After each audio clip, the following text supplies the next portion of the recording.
You're listening to the Bird Dog Babe podcast with my mom, Courtney Bastion. This episode is presented to you by Purina Pro Plan and Boss Shotshells. You don't have to overthink it. So it might simply just be playing fetch with a soft little rope toy down the hallway. Just teaching them that natural retrieve, and so that they're bringing it to your hands and they don't have anywhere else to go, kind of thing. We did have antlers in their mouth as puppies. When we were kind of noticing that maybe their teeth were bothering them or their mouth was a little bit sore, then we would use a rubber antler rather than an actual hard bone antler. From, I would say, probably as early as 12 or 14 weeks, we had little yearling antlers out and they could with them.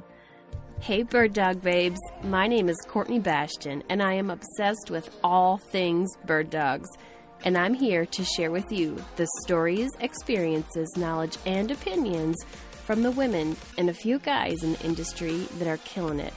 I'm a Wisconsin girl living in a Montana world, mom and two incredible kiddos, wife and occasional assistant to a pro gun dog trainer, traveling the U.S. talking about canine nutrition while hunting, raising, and competing with my German Wirehair Pointers and Brachy Italiano.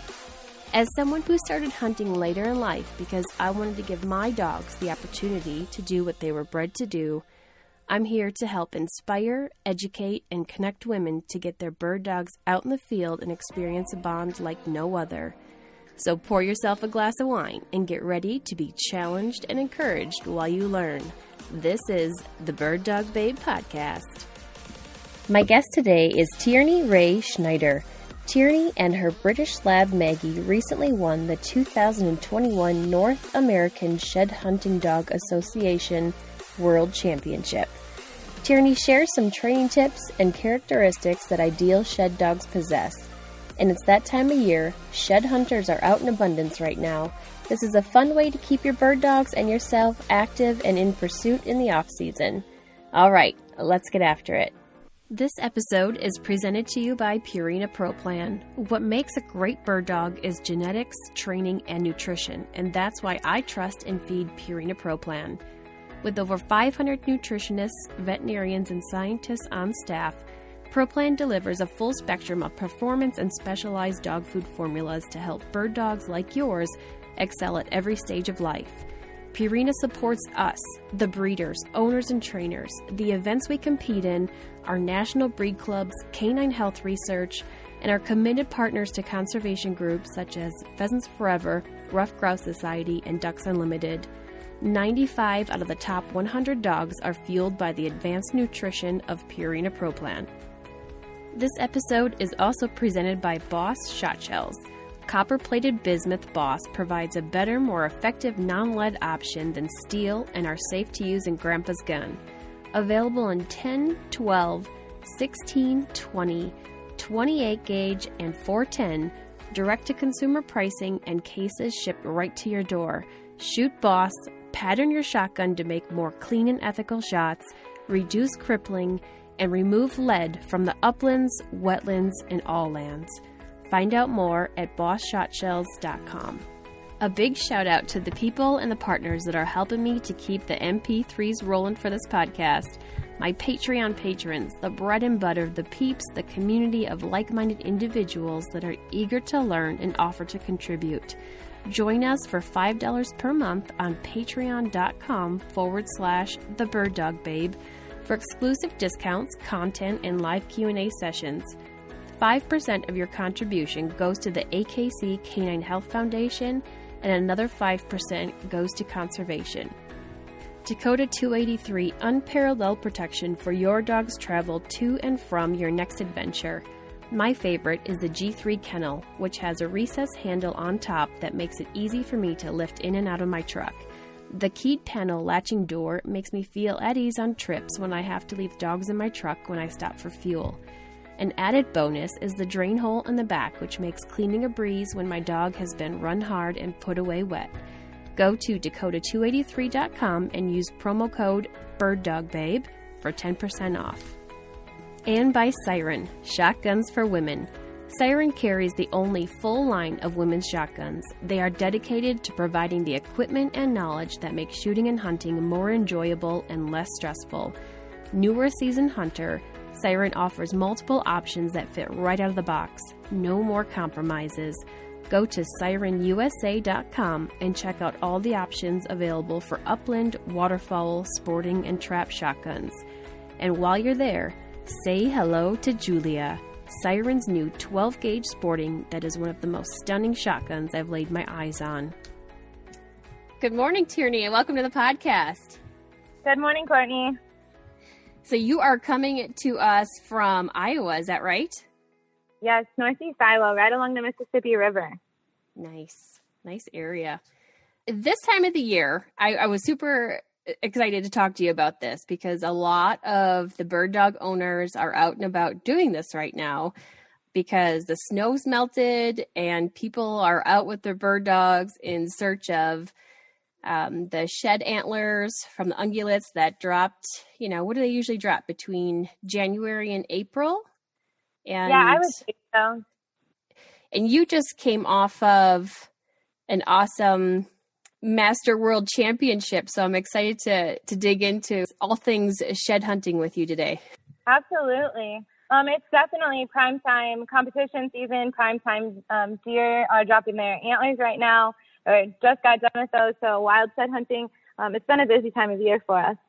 Mm-hmm. So is that typical that with the competitions that they're around the same time of actual shed hunting season?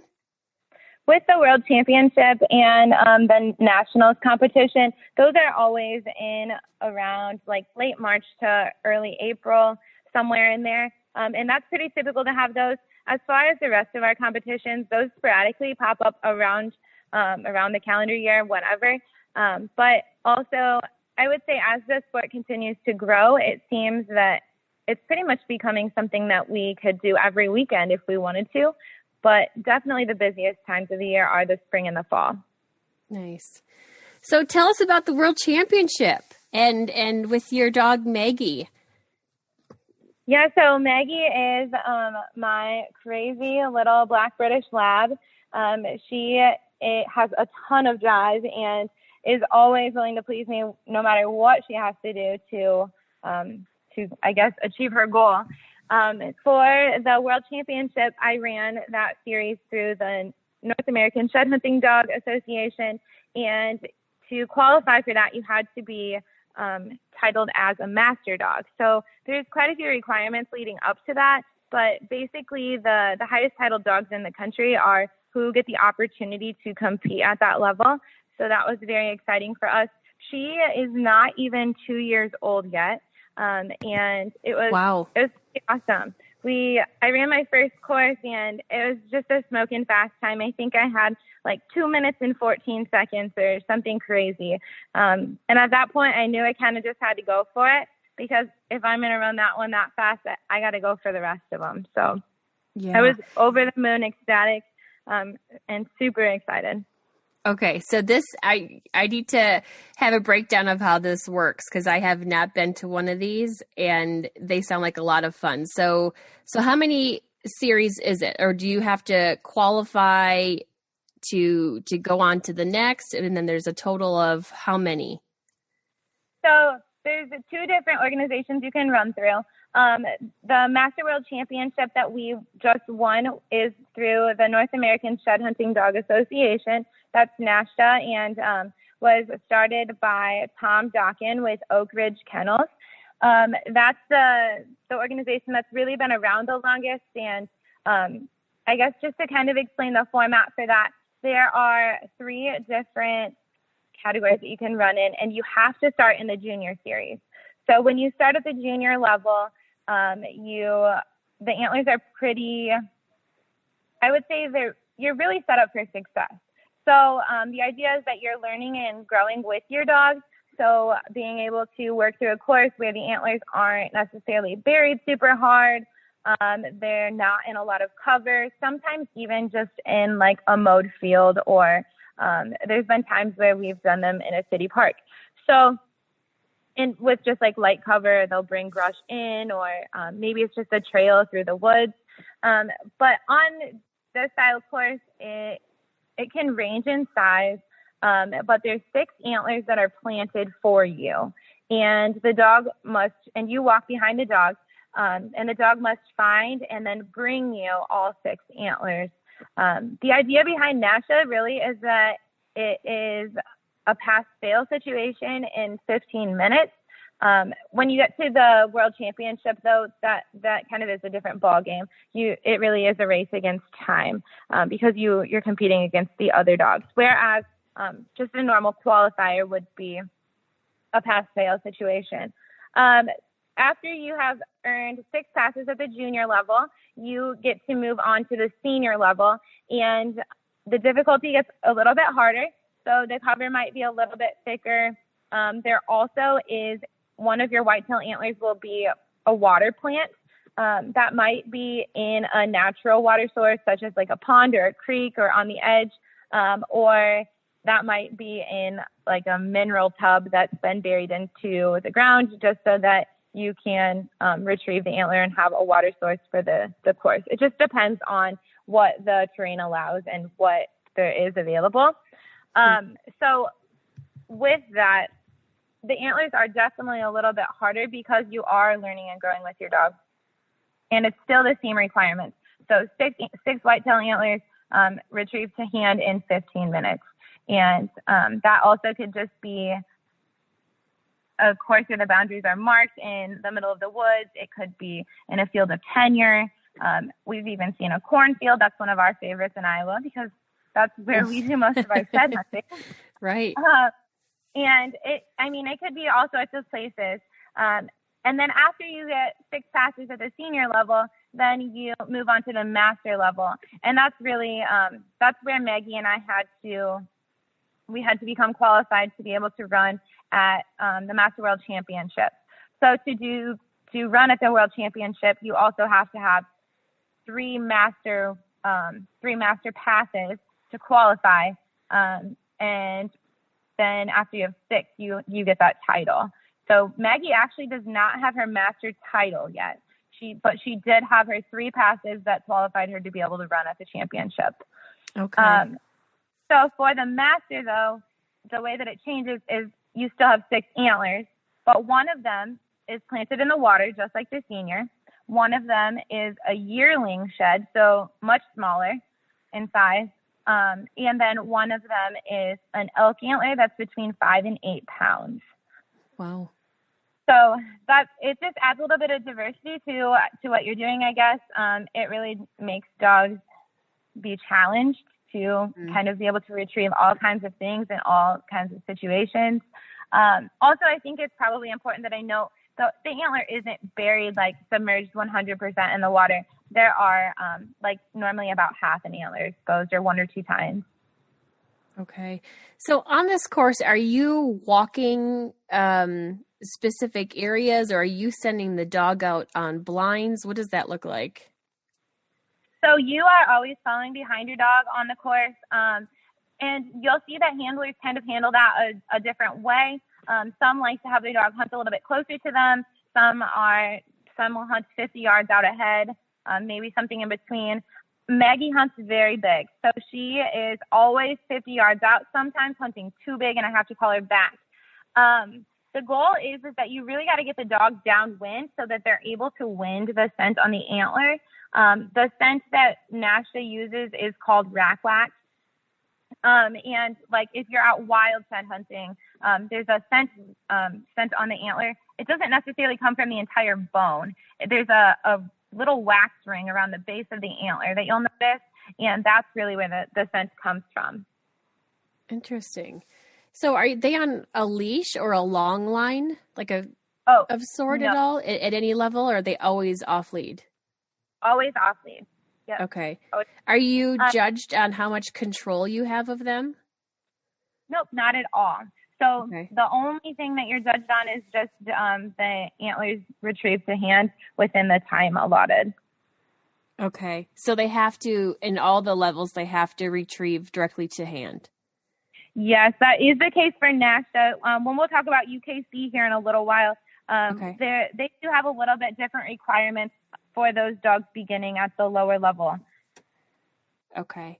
So in NASHDA, do they have to have a specific presentation where they're like in heel position, sitting, and then giving you the retrieve, or can they just come straight in, or can they drop it a foot away from you and you pick it up? What's the requirements for that?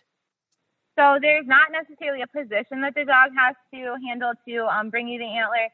Oftentimes Maggie will come back and she's so amped up, she'll actually like jump up on my stomach and bounce off of me and take off again. So, there's not necessarily a position that the dog has to take in order to consider that a retrieve, but the antler does have to touch the handler's hand. And beyond just touching, they have to grab it. So if the dog would drop it at the handler's feet, the dog has to pick that up and give that to the handler. I guess I forgot to mention also that when a dog finds an antler on a course, the judge will call fine. And at the point the judge calls fine, the handler has to stop. You can't advance at all. So you have to stop. And then when the dog has the antler in the handler's hand, the judge will call retrieve, and then you're fine to move. And then the judge will hold on to the antlers for the remainder of the course. Wow. That's really impressive. And you need 6 passes for each level to earn the title. Yep, that's correct. Okay. So, I mean, how did you get started in this, Tierney? What made you even give this a try? So my fiance is a farm boy through and through. And he was not much for house pets, or any kind of indoor animal at all, when we met about 9 years ago. So I worked on him for quite a few years, and I was like, I just really want a dog. And we developed many hobbies together and all sorts of things that we like to do. And, he had said, well, Tierney, if we're going to have a dog, it has to have a job. Like, it absolutely has to have a dog, and it needs to know what its job is. It needs to have a purpose. So we began kind of our search, like, okay, well, what could we really do? What could we do?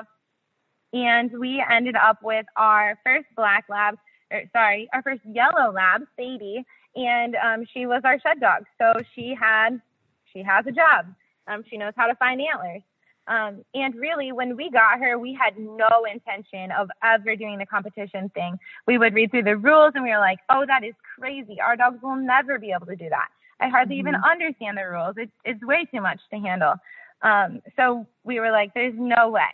And we decided that, okay, well, we have Sadie, we like shed hunting, and we kind of set a goal for ourselves. Like, we want to find a certain number of antlers. So we got on the internet and we were looking at places that we could go or things that we could do to find antlers. And we have quite a bit of farm ground here ourselves in Northeast Iowa, but we wanted to go farther than just here. So we ended up at Brown's Hunting Ranch in South Dakota. And every year you can go there and you can go on a wild shed hunt. And then I think it's normally the first weekend of April. They always have normally a NASHDA shed trial. And then on the Sunday, so that's Friday, Saturday, and then on the Sunday, they always have a wild shed derby.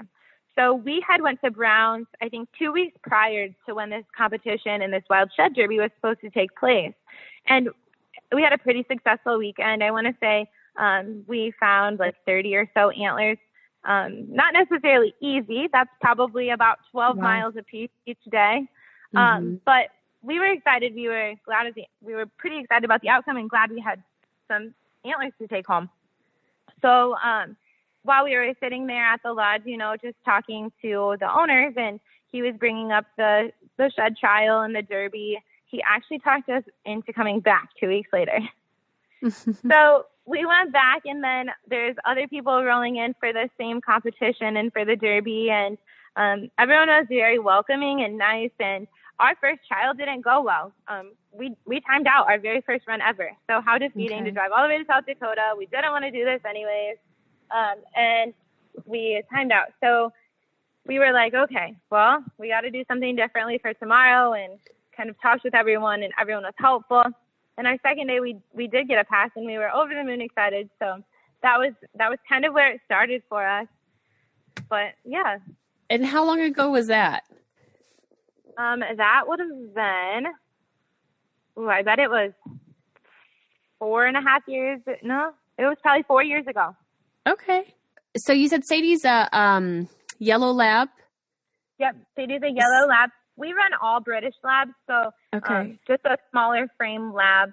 They're supposed to have a pretty natural retrieve and kind of an on-off switch when we're talking about going into the house and out into the field.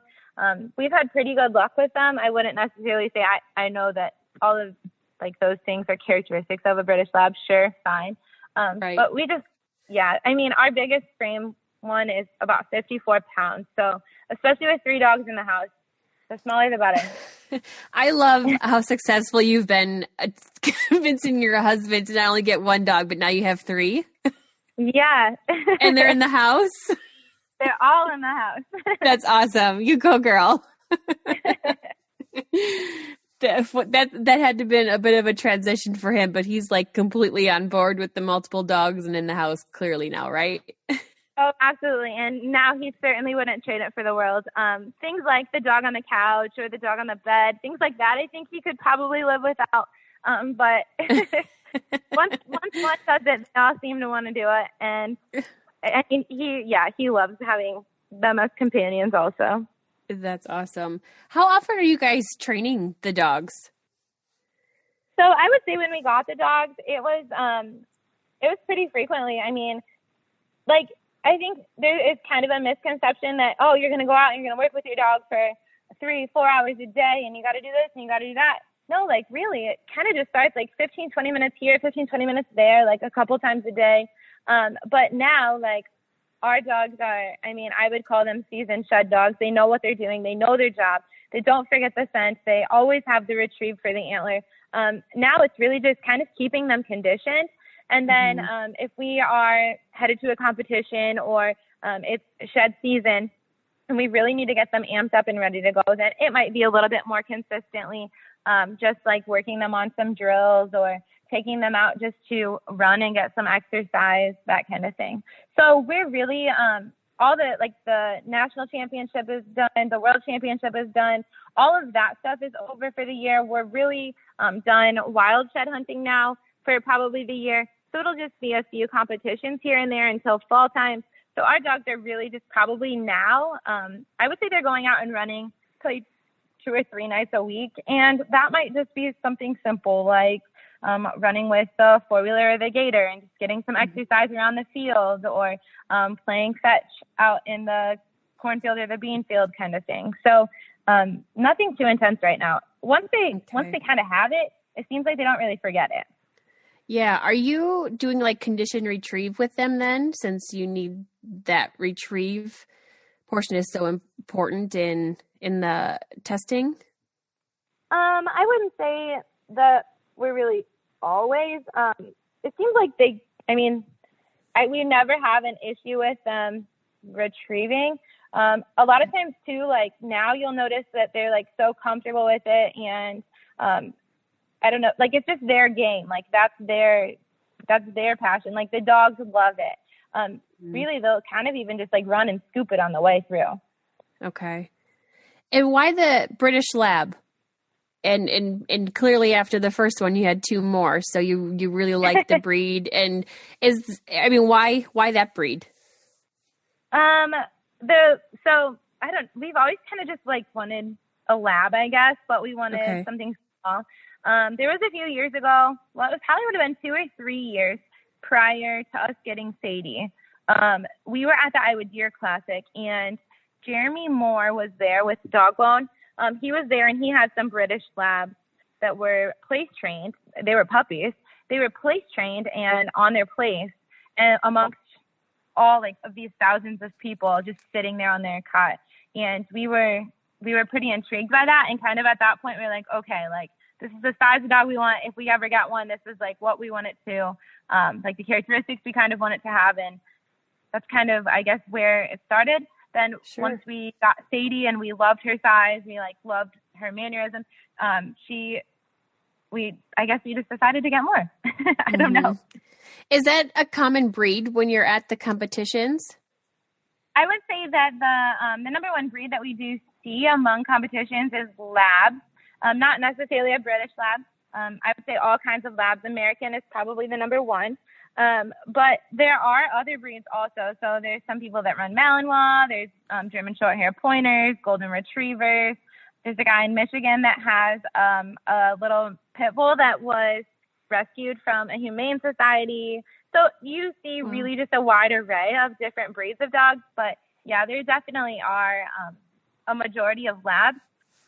We have started recognizing non-retriever breeds compared to retriever breeds also when we're talking about performance over the course of the entire year. Okay. Are they splitting that up then to two different, like would a non-retriever compete against a retriever breed, or are they separate? They would compete against the same, but when it goes to like recognizing Dog of the Year for UKC, then they're recognizing Dog of the Year retriever breed and then Dog of the Year non-retriever breed. So Dog of the Year is just performance throughout the entire year, and it's based on by a board at the UKC. Okay. What else is different in the UKC trials than the NASHDA ones? So the UKC, obviously still same common goal, but the way that the UKC works is that there's two classes. There's working and there's champion, and you can start at whatever class that you would like to start at. There also is a division for the youth, so that's something that's pretty appealing to families. So with the working division, I guess for both courses, working, champion, and youth, the courses are 50 by 100, so about the size of a football field, and they're divided into 6 zones. So generally 2 zones, and then 2 zones, and then 2 zones. So like, I don't know, if you think about like a window that has like 6 panes, that's what it would look like if it was the size of a football field. And there's 5 antlers planted. And when you show up at the handlers meeting for the day, you draw a card. And based on the card that you draw, there will be one zone that only the judge knows that will not have an antler in it. So it's just kind of used to, I would say, trick the handler or to test your handling abilities. So in the working class, the antlers are planted pretty easily. There's not any like really dense cover, not normally like a watershed kind of thing. And you have to retrieve 4 of the 5 antlers in 15 minutes. And in the working class for UKC, the dog can drop the bone at the handler's feet within 1 step of the handler. Okay. So if the handler can take 1 step, bend down, and pick it up off the ground, then that can be considered a retrieve. For the champion class, that does get a little bit more intense. And there's 5 antlers, so all the same requirements, 50 by 100, the 6 zones, still draw the card. But for the champion class, you have to retrieve all 5 antlers in 15 minutes. And then more than just a pass-fail, there also is a competition for 1st through 4th place. And different point values are awarded based on 1st through 4th place. And then based on, like, there's different titles that can be achieved based on the point values. So for working class, you have to have 5 working passes to achieve a working title. And you can get as many working titles as you would like before moving to the champion class, or you can stay in the working class, kind of just up to the handler and dog. For the champion class, there's different titles that can be earned. So like 100 points is a champion title, and the point values kind of probably mean nothing to everyone right now. But so you can get the champion, and then you can achieve the elite status, which is the next status, and then also the Hall of Fame status, and that's a pretty prestigious award, I would say. I think there's currently only 4 or 5 dogs that have the Hall of Fame status, and that's 1,000 points. So that's pretty awesome. That's pretty dedicated. Absolutely. Yeah. So in the UKC trials, is that all whitetail as well, or do you have elk, moose. Do you have anything else? Those are all whitetail antlers. There is a club in Kansas, so Kansas Shed Dogs, and they use mule deer antlers because that is an antler that they can find on their home turf. Mm-hmm. So it's been approved for them to use muleys, but there are not any elk antlers or moose paddles or anything like that. No. Okay. Describe like the difference between having it as a hobby versus competition, because clearly you got the dogs to first have it as a hobby, is it, like you said, like a job for the dogs?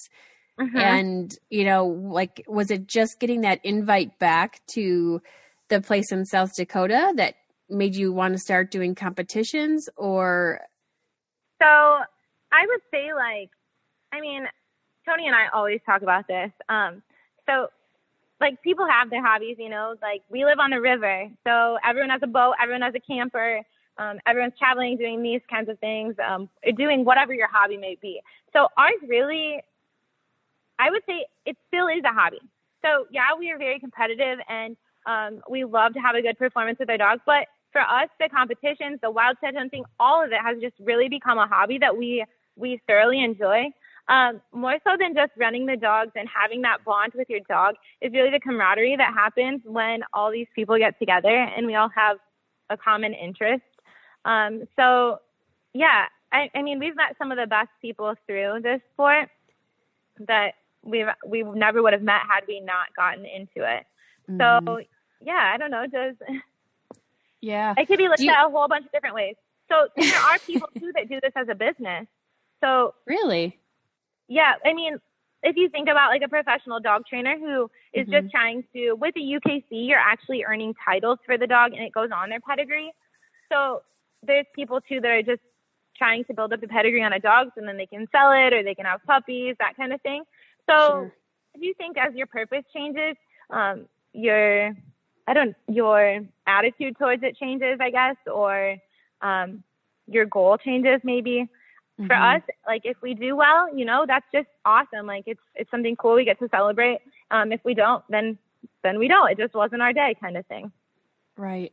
So like in bird dogs and field trials and different competitions, people start gearing their breeding programs towards these dogs that are winning frequently. You're selecting like the best dogs in that are continuing to win field trials to really maximize on those genes. In the shed dog world, are there breeders that are specifically breeding for that purpose? I certainly think that it's taken into consideration when breedings occur. Personally, so our first one, Sadie, she came from a kennel, and I mean, yeah, I don't know that she was necessarily bred for that. Our second two, Eva and Maggie, they actually came out of kind of just like a no-name female from Wisconsin, and she was bred to a big field trial dog. He is like a highest titled dog, internationally titled dog or something. So not necessarily that sheds were their background, but both of them have been really successful for us. So we knew once we got Eva, who is our middle dog, she's just a black British also. Once we got her, we were like, we have to have another one just like her. Like, we love her. She does awesome. Like, she is Tony's dog through and through. And she just accomplished some really cool things. So we knew like we wanted another one. And then the second litter they had of the same pairing, we got Maggie. But I wouldn't necessarily say that they're really bred specifically for sheds. There are like maybe some pairings that have occurred that people are doing just specifically for sheds, but it is such a new sport too. I think, it's just not as big as the whole bird thing. So finding a good pairing or, I guess breeding exactly for sheds isn't always the goal. Right. Plus, there's a lot of dogs that are they're versatile in what they're doing, and some are running the HRC, some are bird hunting, some are pheasant dogs. Like, there's all sorts of different goals, I guess. So it really is based on the owner and what the owner is wanting for for their dog. What have you noticed as far as like characteristics between Maggie and Eva versus Sadie? Like when you got Eva and you wanted another one, what were some of the characteristics that she had that you wanted another one just like that? I would say that just having a high level of drive and toughness. Okay. So Sadie is, she can have drive. She can have toughness if she wants to have it. She just doesn't have the same passion for it that the other two really do. But she's my dog that I could take out wildcat hunting and she'll just run around for hours and just kind of do her own little thing, you know. She can run competition. She does fine. She just doesn't have as much toughness and drive to like really be like charging through briars if there's an antler in there, or just in like in a creek to get an antler kind of thing. So I would say really just the toughness and drive. So if a dog doesn't want to find antlers, they don't want to have drive to do it, and they don't want to have a quick retrieve, I mean, they might not. Mm-hmm. Yeah. What about use of nose? Are you noticing differences with dogs that have like a better nose?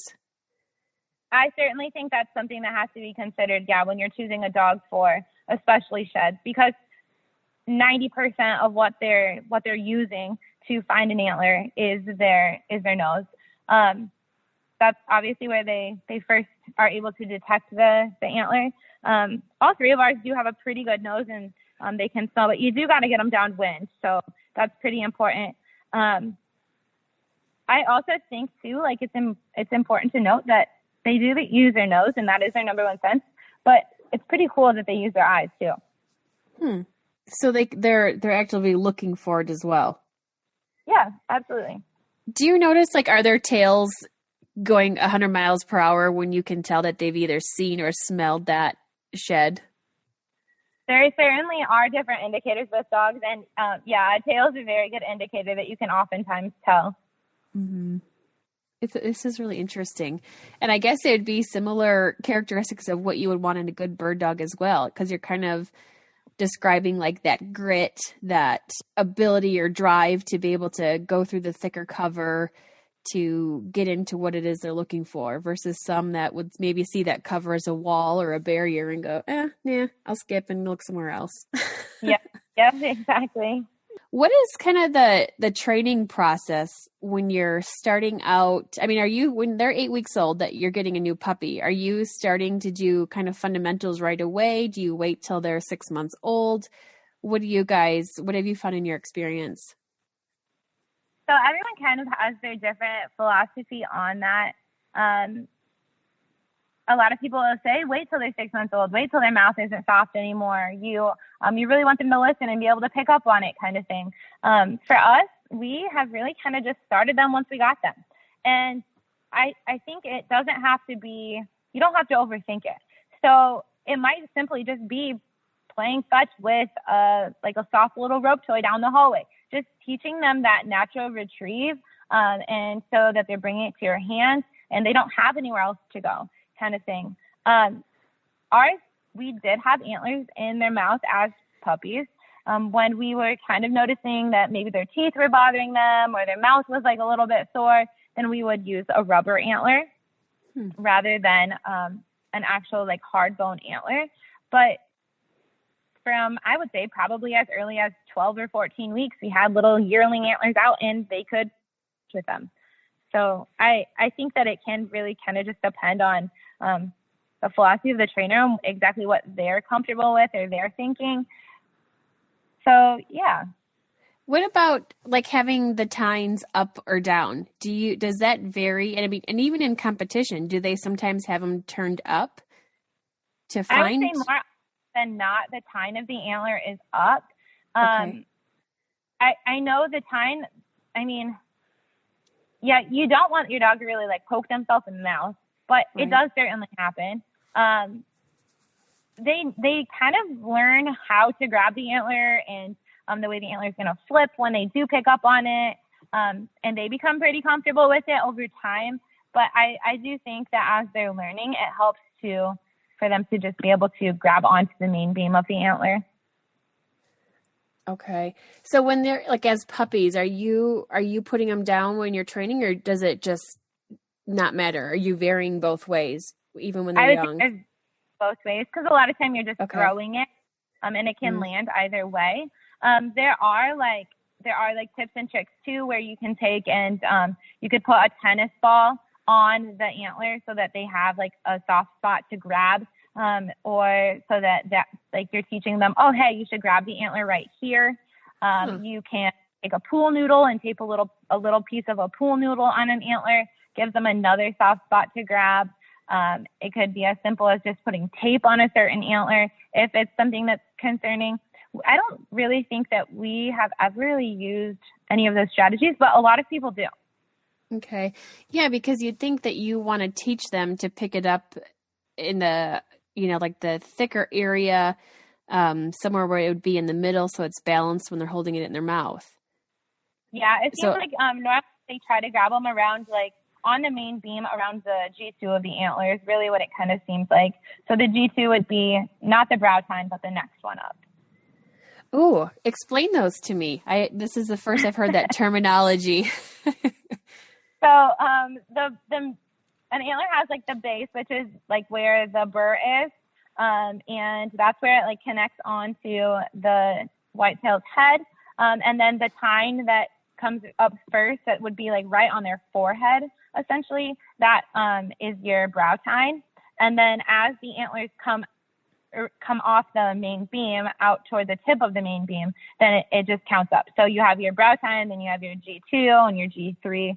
And I don't know what those stand for, but okay. That's it's interesting.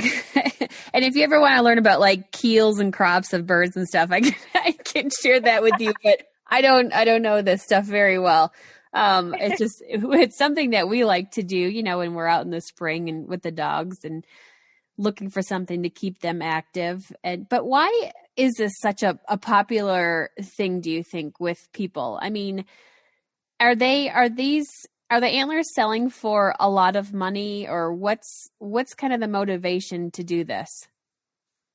So our motivation, I would say, really is we try to follow genetics of the deer on our farm pretty close. But we're finding antlers and we're keeping them, kind of thing.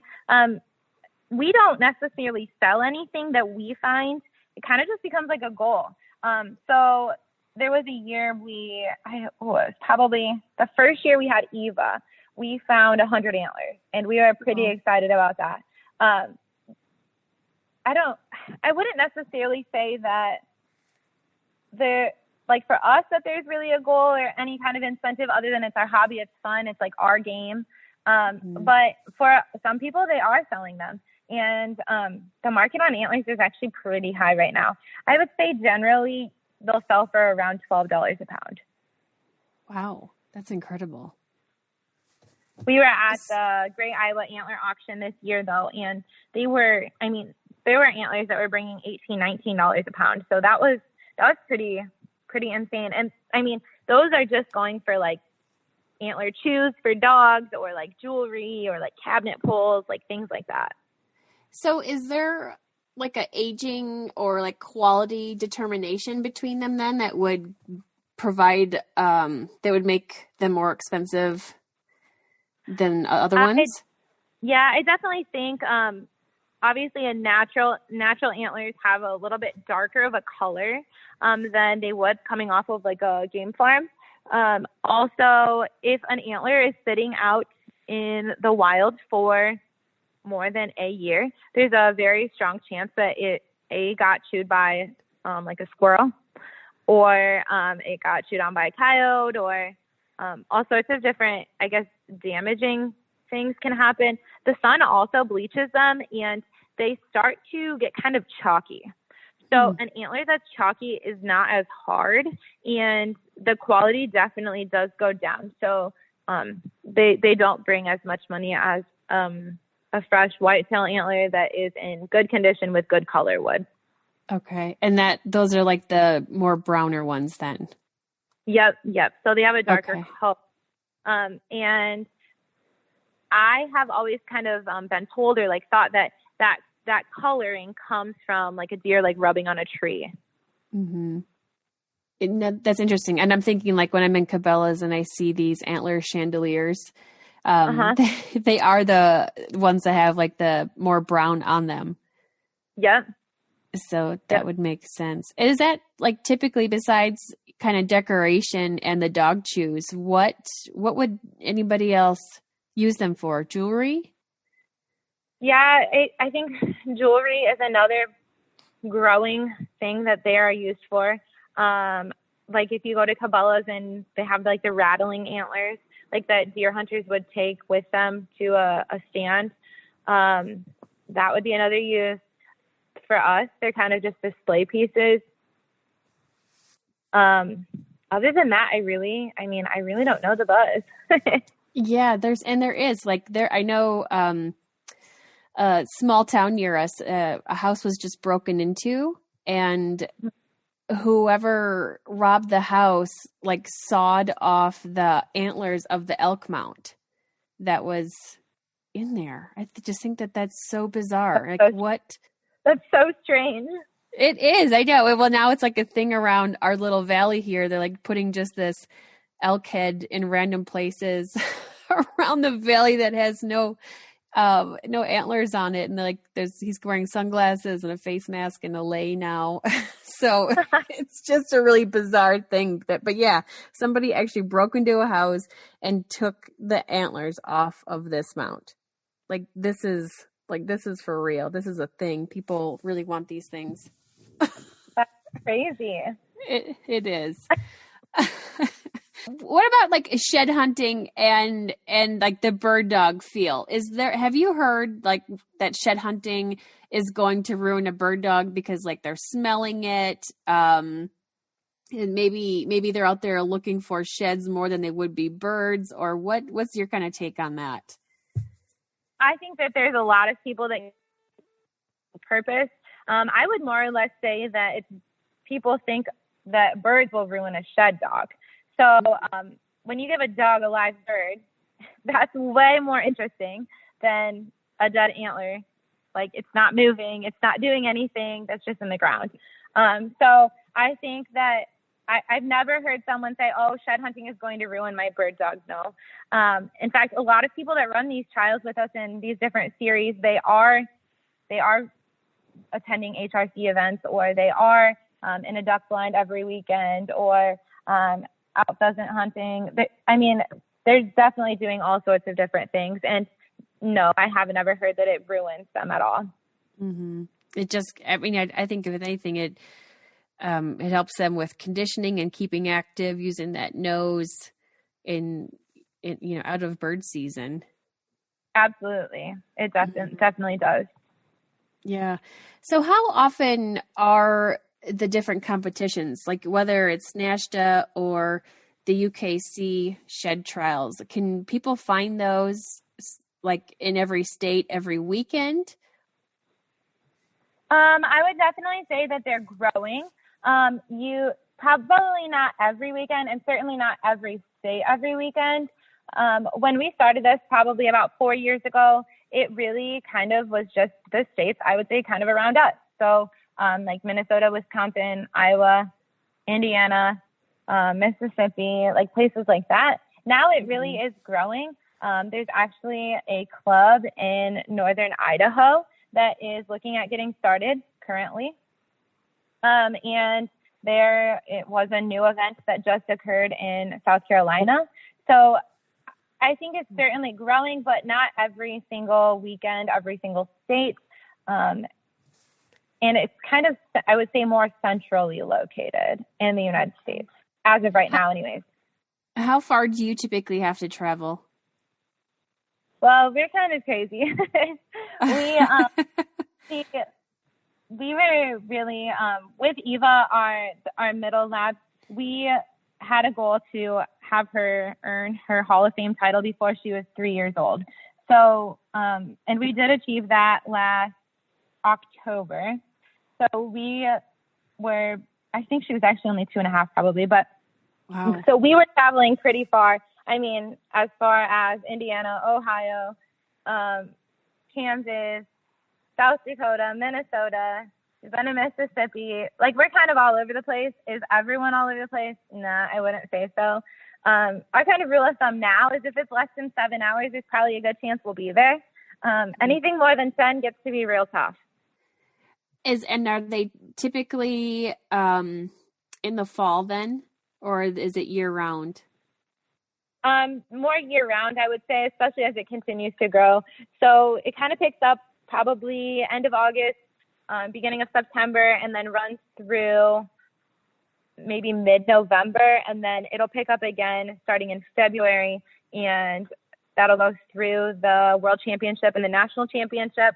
And then once those, like, there's others that are kind of in between also, but those are really the busy seasons.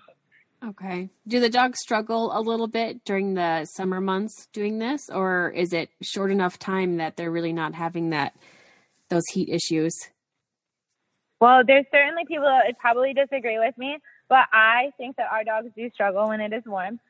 We were in Milwaukee, Wisconsin a couple weeks ago. It was probably like 76 and pretty humid, and the dogs were hot. So I think it definitely does affect their performance. I think that when it starts to green up, that also is another characteristic that makes it a little bit trickier for them than it potentially would, say, in November or December when there's no cover, just like dead leaves kind of thing, and it is much cooler. There's certainly a difference, at least for our dogs anyways. And there's a water component in them. So will a lot of the dogs just go take a little dip in the water while they're during the competition? It definitely happens, yes. That are looking at hosting like an event when there is a chance that it could be warm out, they do keep like water in mind as far as at least having a water source off the course so that people can give their dogs a swim afterward if they need to cool them off. Okay. So you have, you said you have Eva in the Hall of Fame? Yep, Eva's in the Hall of Fame. So she would be Maggie's full-blooded sister from the first litter of that pairing. Okay. So who are you testing or competing with, all of them right now, or are you just focusing on one or two? So Sadie was competing up until probably, I don't know, the last couple months here. We haven't had Sadie running anymore. She kind of has just become my little couch potato, snuggle dog, I guess. But the other two, Maggie and Eva, are both running. On a normal weekend, Tony and I are both traveling, so Tony will run Eva and then I will run Maggie. But it can go either way also. So we're mostly focusing on Maggie and Eva at the moment. Okay. Are you looking to get Maggie into the Hall of Fame as well? That would ultimately be our goal, yes. Okay. So do you find between you and your fiance that you guys are a little bit competitive against each other then? Because it sounds like he runs Eva and you're running Maggie. Yeah, that definitely happens, and it normally seems like they're pretty head in head. It's actually, it makes it kind of interesting because, so this world championship that Maggie just won, Eva actually got second. Okay. So, yeah, so had Maggie not won it, then Eva would have had it, so that adds to that little bit of competition there. And then, so like for the UKC, they award Dog of the Year, as I was talking about a little bit earlier. And Eva won Dog of the Year last year before Maggie was really running. And Tony was wanting to have a shot at it again this year. And she had been nominated for Dog of the Year. And Maggie actually won Dog of the Year earlier this spring also. And beat Eva out there too. So it does become competitive over the course of the year. And I would say weekend to weekend. Sure. So at the world competition, what was the difference between the performances of Maggie and Eva? I would say that, so Maggie had 3 really, really fast times. Eva had just had 3 really good times, but just not as fast as Maggie. And I would say too, I got done with those runs and I just thought to myself, if my times aren't good enough, they're just not good enough. Not that there was a single step or thing that I could have done differently to make my times any faster. never at any point was I like, oh, I should have done this or I should have done that. I would call them 3 runs of a lifetime is what I would say. Aw, that's awesome. Just so happened to be put together at the right time in the right place. Right. Well, congratulations. That's Thank super you. exciting. Are you guys hoping and planning to go next year then? Oh, certainly. Yep. We, that's kind of what we train for all year and kind of practice and work for, is just that you get the one weekend to kind of put it all together and make it count. So we'll definitely be in it next year. Is it always at the same location? It's not, no. Okay. Dawkins tried to normally move it around. It's been in Indiana. It's been at their location multiple times. UKC was in Ohio the first year. No, Michigan. I guess they didn't really have it the first year. It was just more or less an awards. But the first year, then it was in Ohio, and then this year it was in Illinois. Last year, kind of like all this COVID stuff came out right about the time that, we're supposed to be leaving. Like hotels were booked, everything was kind of set for the year. So nobody got to compete last year. So that was kind of discouraging. What do you guys have, going forward here? Because you just graduated from grad school. You're a 4th grade teacher and you're getting married soon. So yeah. But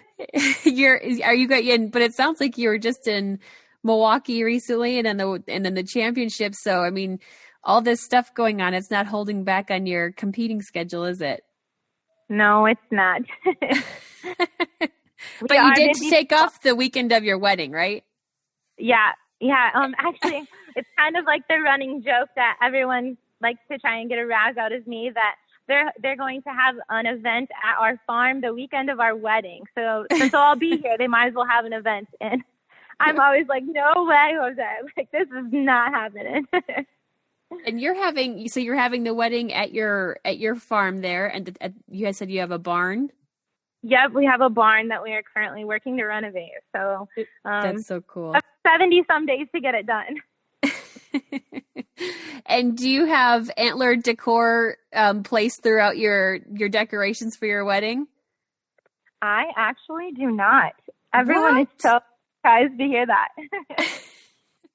Oh, so you've heard that question already several times. I have heard that. Like, oh, those will be your centerpieces, right? You'll have an antler chandelier, right?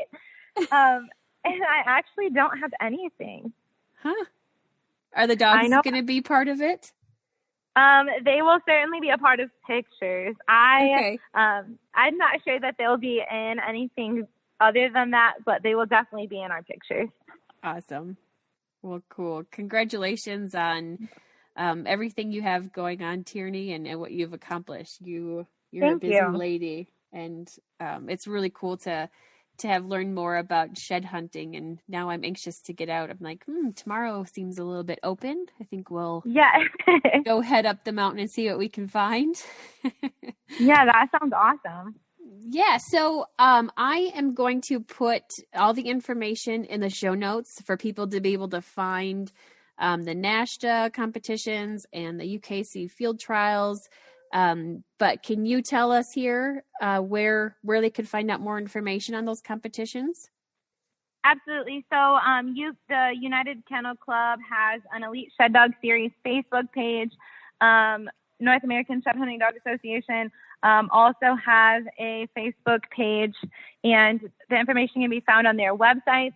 As far as Iowa goes, you can check us out on Iowa Shed Dogs on Facebook also, and we are normally posting our events, and sometimes other people's events are sharing those. Most local clubs have their own Facebook page that can be followed, as well as you can shoot us an email at iowasheddogs@gmail.com. Perfect. Am I forgetting anything else that you wanted to mention on our topic today? I do not think so. I think that there are so many dogs that can do this, and I think that it's nothing to be scared of or nothing to feel like, wow, that is way too hard for me to do. It really isn't more than anyone can handle. I feel like it's not rocket science. So definitely feel free to reach out if anybody has any questions or anything. We're always more than willing to help or grow the sport. Awesome. Thank you so much, Tierney. Appreciate it. Absolutely. Thank you so much, Courtney. Thanks for listening to another episode of the Bird Dog Babe podcast. If you enjoyed this episode, share it and tag me and someone that would benefit from listening. Please help me out by giving the podcast a rating and review on whichever platform you're listening from, and hit subscribe so you don't miss an episode. Be sure to join me on Instagram, Facebook, and YouTube. And if you're interested in some Bird Dog Babe swag or gear that I rely on, be sure to check out the store on thebirddogbabe.com. And most importantly, don't forget to support the organizations that are working hard to conserve the birds you're chasing after and the public lands in which you hunt.